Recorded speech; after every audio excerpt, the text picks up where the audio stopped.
हम ये देखेंगे कि spectre of illiteracy in Pakistan. Okay, तो ये क्या है, इलिटरेसी पाकिस्तान में हर जगह प्रिवेलेंट है, तो इसके बारे में हम देखेंगे।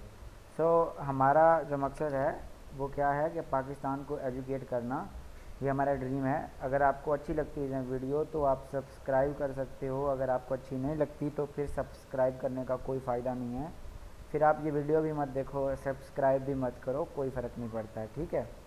बट हमारा ड्रीम क्या है, वो है educated Pakistan.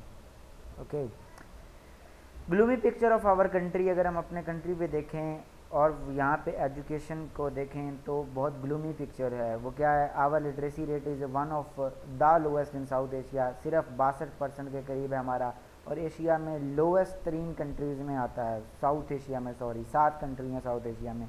50% children drop out rate is a staggering number, आपको हैरान कर देने वाला एक नंबर है।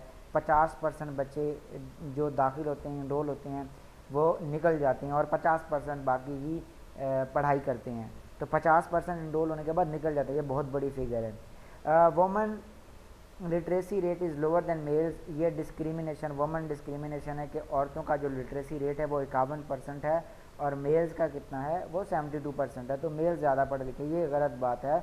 दो जेंडर हैं, इक्वल अपॉर्चुनिटी होनी चाहिए, उनको इक्वल राइट्स मिलने चाहिए। Unfortunately all provinces, among all provinces, सारे प्रोविंसेस में केपीके में सबसे लोएस्ट लिटरेसी रेट है जो कि 55 है, क्योंकि वहाँ पे कल्चरल टैबूज हैं।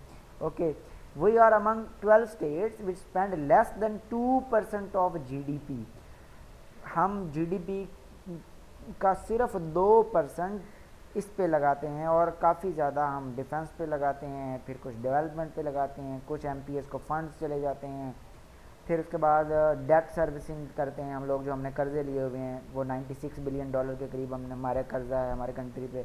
तो 2% सिर्फ हम जीडीपी पे लगाते हैं, जो कि बहुत कम है। वो कंट्री जिसकी पॉपुलेशन 6th नंबर पे है दुनिया में रैंकिंग में, वो सिर्फ 2% लगाता है। Number of illiterate message has increase, वो कम होने की बजाय अनपढ़ लोग वो बढ़ गए हैं, कितने, 28 मिलियन से 46 मिलियन हो गए हैं, ठीक है, 1970s के बाद। We have 7% literate people of the illiterate people of the world, दुनिया में जितने भी इलिटरेट हैं, जितने भी अनपढ़ लोग हैं, उनका 2015 की जो स्टैट है उसके मुताबिक उसका 7% सिर्फ पाकिस्तान में मौजूद हैं, आपको दिखाई देंगे। और इसी वजह से ह्यूमन डेवलपमेंट इंडेक्स के ऊपर अपना रैंक कितना है, 150 है 175 कंट्रीज में, कंट्री की लिस्ट में, जो कि बहुत लोवेस्ट है। इसी तरह से वाई पिक्चर इज़ ग्लूमी, उसकी कोई रीज़न भी होगी जो हमने पीछे स्टैट्स देखी कि इतनी ख़राब क्यों है हमारी परफॉर्मेंस। तो उसकी वजह ये लैक ऑफ पॉलिटिकल विल, जो पॉलिटिकल लीडर हैं वो चाहते ही नहीं है कि हम एजुकेटेड हों। क्यों? क्योंकि उनकी जो सीट है वो ख़तरे में पड़ जाएगी। लोग एजुकेटेड हो जाएंगे तो वो इलेक्शन के लिए वाय करेंगे, और उनकी ख़ानदान हुकूमत नहीं कर पाएंगे। तो ये एक रीज़न है, पॉलिटिकल रीज़न है जिसकी वजह से एजुकेशन कम है। दूसरा फाइनेंशियल इशू है, शुरू से ही हम कर्ज़े लेते आए हैं और हमारे पास पैसे बहुत कम हैं उसकी वजह से, क्योंकि हमारा कंट्री इकोनॉमिक क्राइसिस से घिरा हुआ है, तो 2% हम सिर्फ स्पेंड करते हैं। तो इसकी वजह एक ये है कि फ़ंड हम कम है हमारे पास।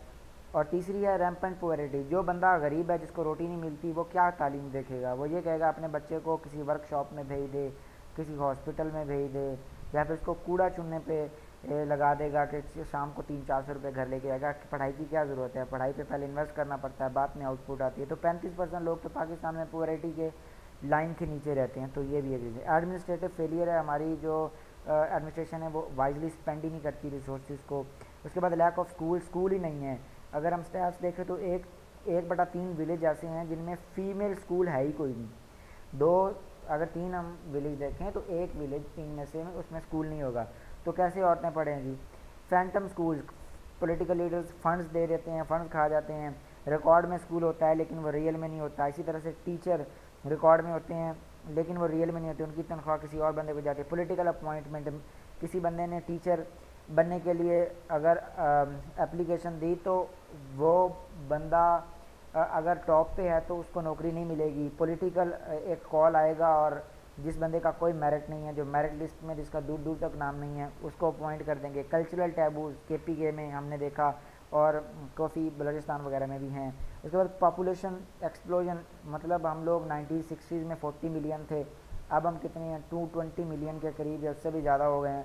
तो ये सारी चीज़ें क्या कर रही हैं, ये हमारे इलिटरेसी इस वजह से ज़्यादा है, ये सारे फैक्टर्स हैं। Where is illiteracy embedded, illiteracy Pakistan के किस एरिया में आपको नज़र आ सकती है? डेफिनेटली आप किसी गांव में चले जाओगे तो वहाँ पे तो भरमार है अनपढ़ लोगों की, सिर्फ 10% लिटरेसी रेट है, literacy rate is 10%। Poor message 35% message live below poverty line. Okay, poor message में आप चले जाओगे तो वहाँ पे इलिटरेसी आपको दिखाई देगी। इथनिक माइनॉरिटीज़ कुछ हैं जहाँ पे छोटी छोटी माइनॉरिटीज़ हैं पाकिस्तान में, वहाँ पे इलिटरेसी है, ठीक है। इस तरह से नोमैड्स जो होते हैं या रेफ्यूजीज़ जो पाकिस्तान में है क्लाइमेट की वजह से, या फिर किसी इलाके में जैसे फाटा में मतलब लड़ाई चल रही है ट्राइबल एरिया के अंदर टेररिस्ट और अपनी आर्मी के दरमियान, तो वहाँ से लोग आए इधर, तो वो लोग जो इधर आ गए हैं वो पढ़ाई तो नहीं ना कर सकते क्योंकि वो टेम्परेरी आए हैं। जब तक वो सेटल नहीं होंगे, वापस अपने घर में नहीं जाएंगे, तब तक वो पढ़ाई नहीं कर सकते उनके बच्चे। Handicap section of society, handicap section of society के पास भी अपॉर्चुनिटी नहीं है कि वो एजुकेशन हासिल कर सके क्योंकि हम उन पर स्कूल नहीं है उनके लिए, special schools. What time demands, अब टाइम क्या डिमांड करता है? रिफॉर्म्स इन एजुकेशन सेक्टर होनी चाहिए।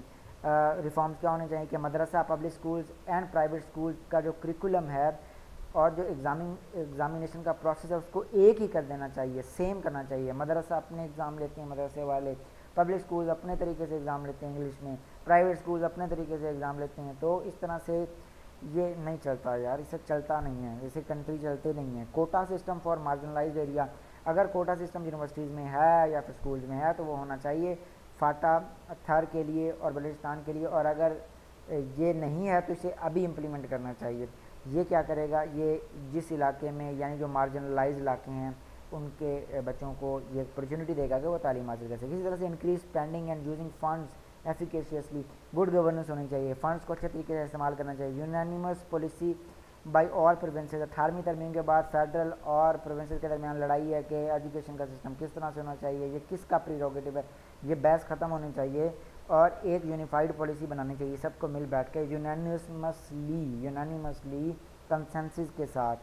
Take a decision about medium of education, education के मीडियम के बारे में एक डिसीजन ले लो भाई, या इंग्लिश में दे दो सबको, या उर्दू कर दो, या फारसी कर दो सॉरी, या हिंदी कर दो, कोई भी कर दो, आपका जो दिल करता है कर दो, अरबिक कर दो, लेकिन एक करो।